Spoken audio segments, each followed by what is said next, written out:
A very good morning, students. Welcome to your English class. Students, open your book. Today we will study the poem The Moon. Yes. Do you like the moon? Yes, we all like the moon. Moon is like a clock.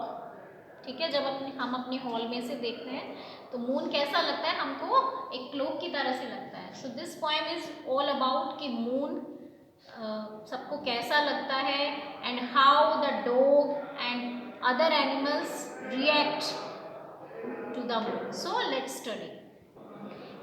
Yes, students, open your book at page number 103. The moon. Yes, the moon has a face like the clock in the hall.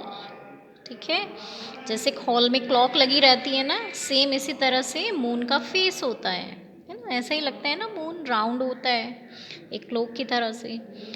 She shines on thieves on the garden wall. ठीक है ना, यहाँ पर she बोला है moon को, means girl माना है मून को. She shines on thieves on the garden wall.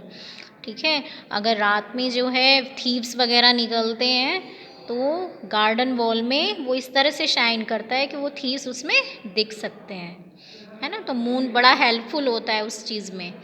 On streets and fields and harbour quays.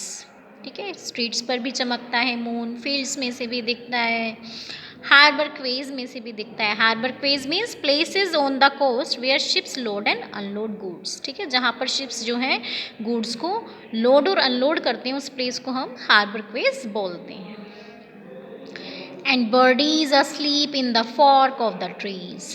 ठीक है ना, और जो बर्डीज होते हैं, बर्ड्स वगैरह होते हैं, वो ट्रीज़ के फॉर्क में, है ना, ट्रीज़ की जो ब्रांचेज होते हैं उनमें जो सोए रहते हैं बर्डीज, उन पर भी वो शाइन करता है. कौन शाइन करती है? मून, है ना. So the squalling cat and the squeaking mouse, the howling dog by the door of the house, the bat that lies in bed at noon and love to be out by the light of the moon. Yes, the squalling cat, है ना. Cat जो होती है, cat की voice होती है स्क्वैल करते हुए, है ना. और जो माउस जो होता है, माउस की वॉइस होती है स्क्वीक करना, इसी तरह से स्क्वीक करता है mouse. Howling dog, howling means to make a long loud sound, means जैसे डॉग जो है हाउल करते हैं, भौंकते हैं, है ना. तो उन सब पर भी जो है मून इक्वल शाइन करता है. Bye the door of the house, है ना, हाउस के डोर पर हॉल करता है डॉग, भोंकता है, तो वहाँ पर भी जो है मून की शाइन ऐसे ही सेम सब जगह पर मून की शाइन जाती है. The bat that lies in the bed at noon. Bat हम सबको मालूम होता है ना, ये बेड बनाई हुई है चमगादड़. That lies in the bed, जो बेड पर लेटी रहती है नून में. All love to be out by the light of the moon. तो ये सब जो है जो अंदर रहते हैं, लेकिन मून की लाइट में सबको बाहर आना पसंद होता है. But all of the things that belong to the day cuddle to sleep to be out of her way, and flowers and children close their eyes till up in the morning the sun shall arise. ठीक है ना, हम सबको पता है ना, जो bat होती है वो रात में जागती है, दिन में सोती है, तो मून उसको पसंद होता है. इसी तरह से कैट भी रात में ही दिखती है, माउस भी रात में निकलते हैं, डॉग भी जो है रात को जो है हाउल करना शुरू कर देता है ना. सुनते हैं ना, रात में ज़्यादा हाउल करते हैं डॉग.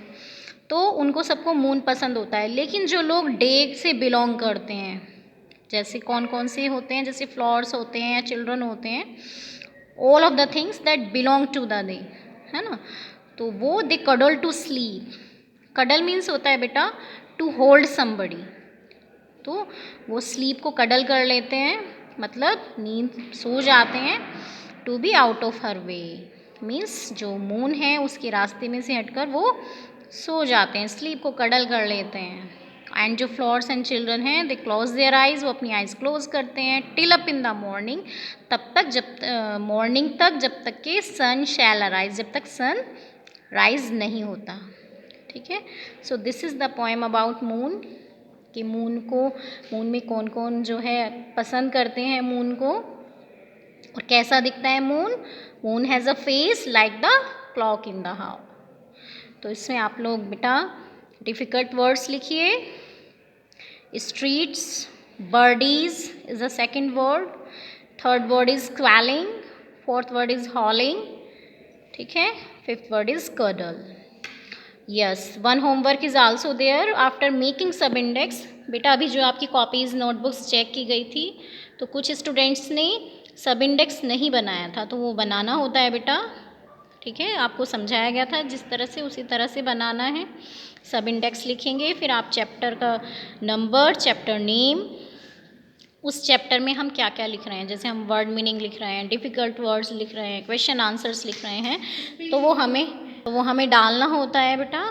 ठीक है, इस तरह से आप लोग वो after making sub index then that is your homework कि आप लोग वर्ड मीनिंग लिखेंगे. सो for today the class is over. If any question you can ask me if there is any query. Okay beta.